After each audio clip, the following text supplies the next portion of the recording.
हाँ जी फ्रेंड्स, कैसे हैं आप सब। तो करते हैं आज की वीडियो की शुरुआत। तो आज की वीडियो में बात करेंगे सबसे इम्पोर्टेंट टॉपिक के बारे में कि न्यूक्लियर वॉर में अपने आप को कैसे बचाया जाए। आज का सबसे ट्रेंडिंग क्वेश्चन यही है कि how to save yourself from nuclear war.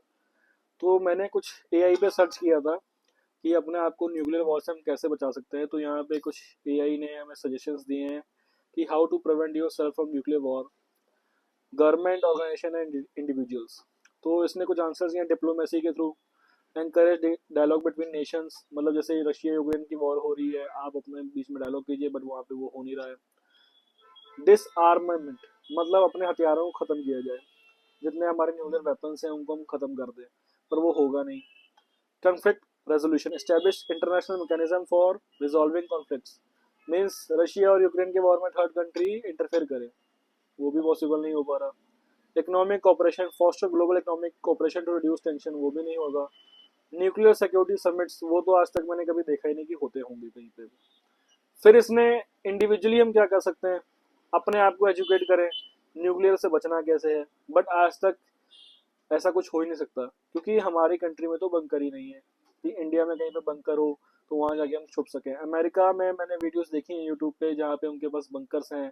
वहाँ पे वो कई सालों का फूड स्टोर करते हैं, लैट्रिन बाथरूम इंटरनेट कनेक्टिविटी सब कुछ है वहाँ पे। तो वो तो 5-10 साल लोग रह लेंगे।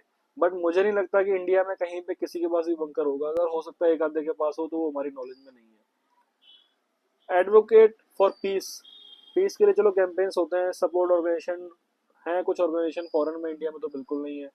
Contact representative urge your government, India में तो नहीं होता, बाहर होता है कि वो अपनी गवर्नमेंट को प्रेशर बनाता है कि न्यूक्लियर वेपन्स आप डिस्ट्रॉय कर दो। कम्युनिटी बिल्डिंग, वो भी नहीं होता। तो हम अपने आप को बचाएं कैसे। तो भाई सीधा सा क्वेश्चन है कि इंडिया में अपने आप को न्यूक्लियर वॉर में कैसे बचा सकते हैं।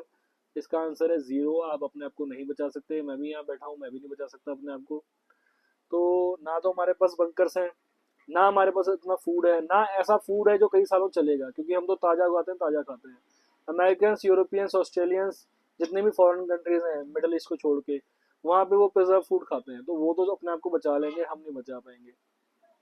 अगर आप जरा सा भी बाहर जाएंगे तो आपको रेडिएशन पकड़ लेगा और वो ठीक नहीं हो पाएंगे आप सारी उम्र, और आपकी फैमिली खत्म हो जाएगी। You can not save yourself from nuclear radiation, बहुत खतरनाक होता है।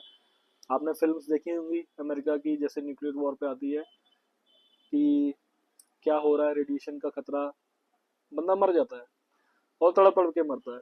तो भाई आंसर है जीरो। अगर रशिया यूक्रेन के बीच में वॉर हुई, जो रशिया की पॉलिसी आई है कि वो, अगर यूक्रेन को कोई भी कंट्री सपोर्ट कर रही है जो न्यूक्लियर आर्म कंट्री है, तो वो रशिया पे थ्रेट माना जाएगा, तो वो यूक्रेन पे भी अटैक करेगा, अमेरिका पे भी करेगा, यूरोप पे भी करेगा। और लास्ट आपको पता है, जो बाइडन ने अलाउ कर दिया, मिसाइल गई है, रशिया पे अटैक हुआ है, अब रशिया अटैक करेगा न्यूक्लियर आर्म्ड से।